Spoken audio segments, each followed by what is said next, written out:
Hey, just thought I would jump on here and share some of my thoughts on dieting methods. So in this video, I'm going to be going through three things. I'm going to be going through calories and macro tracking, food choices and healthy eating, as well as intuitive eating without tracking anything. I had a few discussions today with a couple of clients about foods and whether you should track macros and calories or make better and healthier choices when eating, regardless of the tracking. And now this depends on your goals. So if your primary goal involves fat loss, I always recommend tracking because it's so similar to managing a budget. If you're not keeping a track on what's going in and what's coming out, then you can still manage it and you can still get good results, but there's just so much more room for error. And so if you're experienced at it and you're already quite good at it and you've been doing it a while and you know your body well, you have a good implicit sense of what you need to do and how you can do it without tracking, then I say, awesome, go for it. That's when you can jump on and do like more intuitive eating because you can already get results. But for the majority of people, if you're not familiar with tracking, then I would definitely recommend it because it will just fast track your results. You'll be blown away if you really do it seriously for a little while. And so even if the goal is not to do this forever, because a lot of people will be like, man, this is so much work. I can't see myself doing this as a lifestyle forever. After doing it for a few months, making consistent progress, you start to develop a much better implicit sense of what is in foods. And so eventually you can take it away and you've already built those habits and then you can keep sustaining the results. But if you haven't got the results to start with, it's such a valuable tool to use. The other option is if you don't want to track, is that you pretty much have to follow a pretty rigid plan. So if you don't want to spend time adding everything up, entering it into an app and seeing what's there and what you need to change, then the only other option is following a strict meal plan. And so either way, you have to make a sacrifice. And some people are going to be more towards this end where they want to be a bit more flexible. Some people are going to be more towards that end. I use both depending on where I'm at in my physical goals and that sort of thing. So for example, today, one of the discussions I was having with a client, he's basically at the back end of his prep. And I recommended him to do both. And the reason for that is that when you drop below a certain level of body fat, it's very, very hard to get results from there. And so you need to have a certain level of precision, but then you also need to be quite rigid in terms of what you're following as well. Whereas like when you're starting out, you can be a little bit more flexible with it and still get results, and it's a good learning experience and you have a lot more freedom in terms of what you can put in. So when you have more calories to play with, you can be a lot more flexible and still get results. But the last bit is really, really hard to lose. And so I always say that the hardest part of dieting is the first part and the last part. So the first part, because it's very difficult getting started for a lot of people. It's taking old habits and changing them into a new way of living your life, essentially. And that's a really hard thing to do for a lot of people. But once you're in the habit, it's like that middle ground, it's quite comfortable. So you've probably experienced this if you've done a few contest preps where you hit that sort of mid-range of contest prep and you feel like, wow, I'm so productive in all these other areas of my life.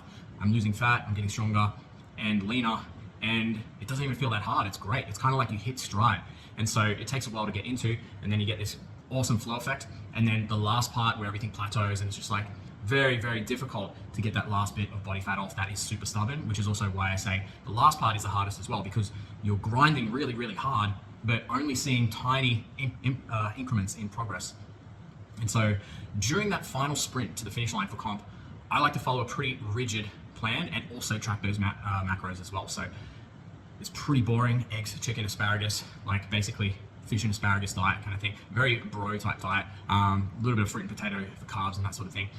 The reason I stick with those boring foods when I'm on really, really low calories is because I actually find it easier to get the task done when it's just simple and there's more rigid boundaries around it. Because sometimes when you're trying to think about what kind of foods you're having for this meal and for that meal, plugging it into an equation, figuring out, oh yeah, I can have 25 grams of fat and this much of this, and I can have this much of this.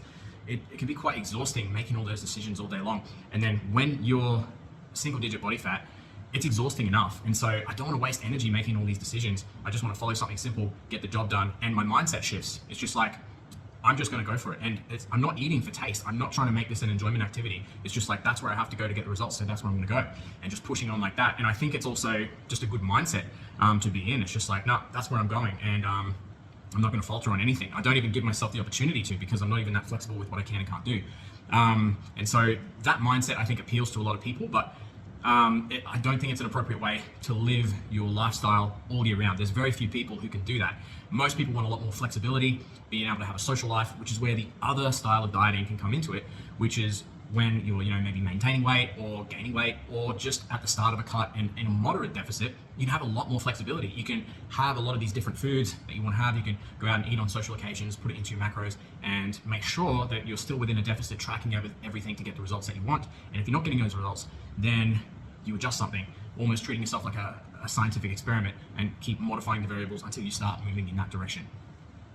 Okay, so in either scenario, let's talk about food choices now. So regardless of whether you're tracking or not tracking, the food choices are still important. It's not just all about macros. So what foods should I choose? So in either scenario, I would recommend eating 3 to 5 meals per day containing some protein. I usually go with 4. It's just nice, easy, fits into most routines. For me, that works really well. Having a variety of healthy mixes of vegetables, salads for micronutrients and fiber. This is great, not just for dieting, but just for overall health, just getting those nutrients in, and you'll feel better as well. Add a few pieces of fruit for some extra nutrients, and also quality carbs that also contain high fiber. Mostly whole fruits, not fruits that have been juiced or dried, that sort of thing. Just a whole fruit is the best. Adding in some healthy fat sources like avocado, olives, and a small amount of olive oil. Just be careful with portions because the fats pile up so quickly without noticing. It's the easiest macronutrient to blow out your calories by far, because fat contains so much more calories per gram than protein or carbs. So it's very easy to jack the fats up and blow your calories through the roof without really noticing. Keeping in mind that processed foods and things like sauces and dressings often contain a lot of sugars and a lot of fats. So it's really important to be mindful of that as well. In terms of carb choices. So carb choices, I use a sliding scale. So at the top end, you've got things like pancakes, crumpets, low fiber cereals, snack foods, like crackers and things like that. Then the next tier down, you have things like breads, pastas, grains, and other cereals. And then below that, you have like rice and rice cakes, those things like that. And then at the bottom, you have things like potato, sweet potato, and pumpkin, high fiber fruits and things like that. And so the lower my calories go, or when I'm planning diets for clients, the lower I go on that tier as well. So if someone is on less than 2,000 calories a day, I'm probably not going to put pancakes in their diet, because you have like 2 pancakes and then that's all of your carbs gone for the day. And so, but if someone is on 5,000 calories and they need a lot just to sustain that, then it's just like, I don't want to be filling them up on like potato and pumpkin and all this fibrous foods. I actually want to put some pastas in there. I want to put some crumpets and some pancakes in there to really jack up those calories really high. So basically, the lower your calorie budget, the lower down on that scale you want, because the lower on that scale, for example, potato, sweet potato, pumpkin, foods like that have a very, very high fiber to carbohydrate ratio. And so they're going to make you a lot more satiated for the amount of food that you're eating. And so it's a lot easier to stick to a diet and maintain energy levels when you're on very, very low calories. And so that's kind of how I run it, and that has worked really well for me and a lot of the clients I coach as well. And these are some of the strategies that I've pretty much implemented for a very long time now, and has led me to getting in such good condition. One of the things I had a good reputation for was conditioning, proportioning, and obviously posing. But conditioning was something I always tried to be super lean for competitions. But even if you're not doing this for a competition, it's just really good lifestyle advice if you have a goal that's related to fat loss and body composition. It's also, these are the types of methods that I've implemented for many years with clients that I coach. And because I don't do enhanced preps, so these are the only variables that I modify: training, nutrition, cardio, and posing. That's it. Which means I have to be more efficient at utilizing these tools, because I don't have the other things to play with.